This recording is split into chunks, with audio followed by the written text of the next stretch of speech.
forming a worthwhile New Year's resolution. This is how you can hit the ground running come January 1st. The end of the year is rapidly approaching. Like many others, you're scrambling to find the answer to the inevitable question. What is your New Year's resolution going to be? I know that question, right? Every year the answer becomes more and more difficult to formulate as you try to keep things original. Everyone's received, that smirk of contempt for trying to revive an old resolution. You get the whole judgmental, oh yeah, didn't you do that last year? That isn't to say you can never return to an old resolution. The goal of this post is to really analyze what makes a successful resolution. If at the end of this you really want to return to one of your past resolutions and you think you've got an unfinished business with it, by all means, have at it. But what I would like for you to avoid is just reaching for something old because you haven't given yourself the best chance of thinking of something new. Here are my 5 things to consider for a worthy New Year's resolution. 1. Make your resolution challenging enough to test you. If it's something you can do at the blink of an eye, you're going to go through that challenge very quickly. You're going to get lackadaisical about it. Complacency is going to set in. 2. Aim for something original that will improve your life. And I think this is where most people's resolutions should lie. It's about finding this thing that really improves your life going forwards. And it can be anything, a new passion, a new hobby, creating more balance in your life, anything. 3. It's a year-long pursuit, but it should not be artificially lengthened. I can't tell you how many people, they set after their goals, very, very much motivated. They smash their year-long resolution to bits in like 3 months. But let's say the goal was to lose 2 stone, for instance, and you get to 1.5 stone by March. That doesn't mean you ease up. Like, you should be now thinking even more if it's losing weight. That isn't, and I just use that arbitrarily. Like, could be anything. Your goal could be to learn a new language, and you're picking up 75% of the language very quickly. All of a sudden, you think, I've got 3/4 of the year to get the other 25%. No, go ahead and smash that through. Get that out of the way. Get it done as quickly as you can. 4, remember to make it a fun process. And this is what I'm saying about if the goal is too hard, you might lose focus. And if it's too easy, you'll definitely take it too lightly. So you want something that's kind of fun, something where you can see the progress, and you could just look back at a year and say, wow, a year ago this time I was here, I'm now here. This is great. This progress is being made and it's there for everyone to see. Not that you're doing it for people, but it should be fun. It's like with me when I was growing a beard, like that was fun to see where I was and then where I am now and the way people reacted to it at first and then how they react now. I got a lot of the, aren't you gonna shave? Aren't you gonna shave? To now it's like, oh, I really like seeing that on you. And it was a fun process for me. Number 5, visualize the result you want and remind yourself of that image regularly. I think that's key to succeeding in any New Year's resolution. It's to be able to see yourself with the result you want. When I was growing a beard, I had no idea where it would end up. But then I started to imagine myself with a full beard, and lo and behold, we're here now, where it's probably a little bit too full.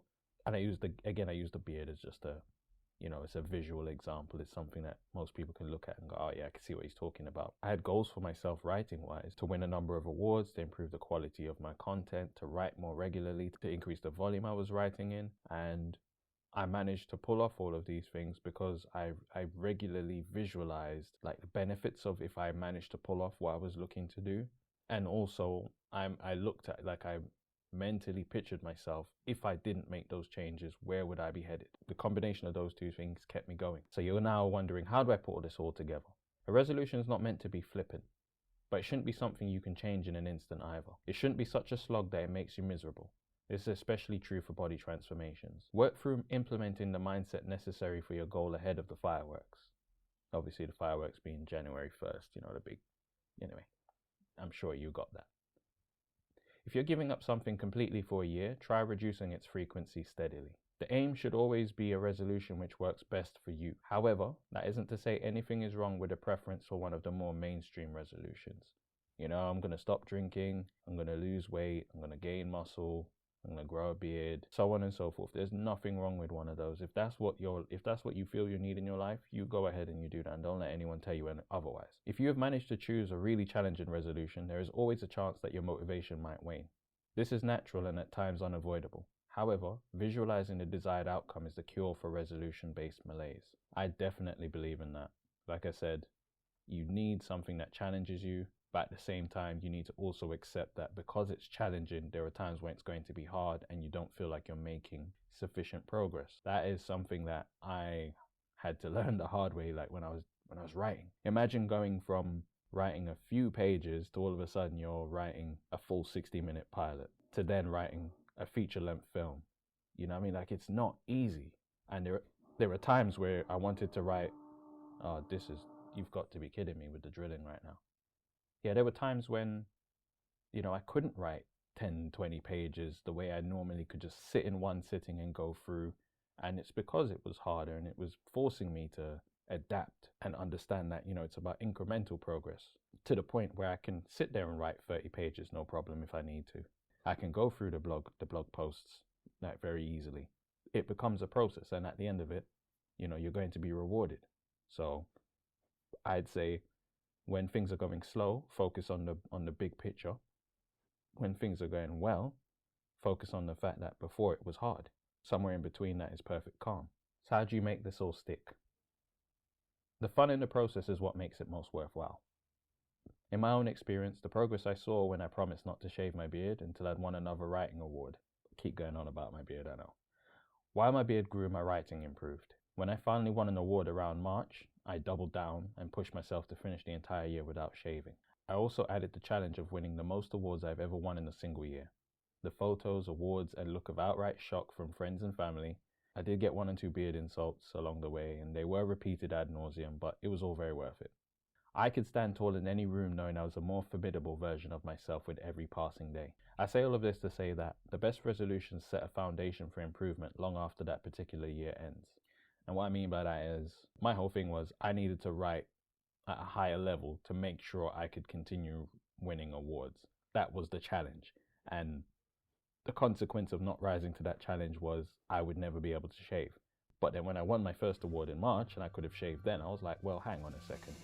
Why don't we modify this challenge to winning the most awards you can win in a single year? And I did that.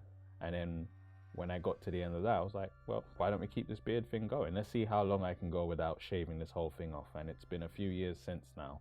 But this is what I mean about, and then every day I knew that I was putting in the work to be a better writer, to win more awards. And also, I had to muster up the motivation to keep my beard somewhat maintained.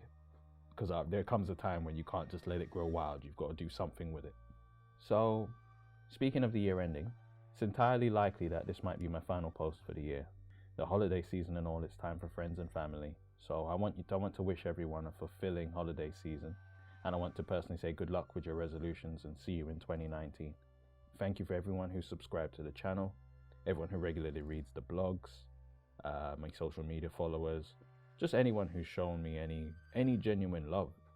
Whether you're friends or you're a stranger, or I say a virtual strangers and we've never really met physically, that's still fine. I appreciate all of you. And yeah, if you don't hear from me again, see you next year.